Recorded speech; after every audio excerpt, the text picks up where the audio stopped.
Caring for leather furniture requires specific techniques to maintain its appearance and longevity. Start by vacuuming the sofa to remove debris, focusing on creases and using a brush attachment to avoid scratches.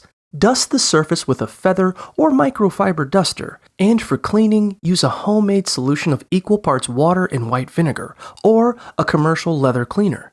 Lightly scrub the sofa with a damp rag, working in small sections, and wipe it dry afterwards. For stains, treat grease with a leather cleaner or baking soda, blot ink with rubbing alcohol, and clean liquid spills immediately with a damp cloth. For light colored leather, use a mixture of lemon and cream of tartar for dark stains. To condition the leather, apply a solution of vinegar and a few drops of essential oil. Let it dry overnight, then buff the surface the next day.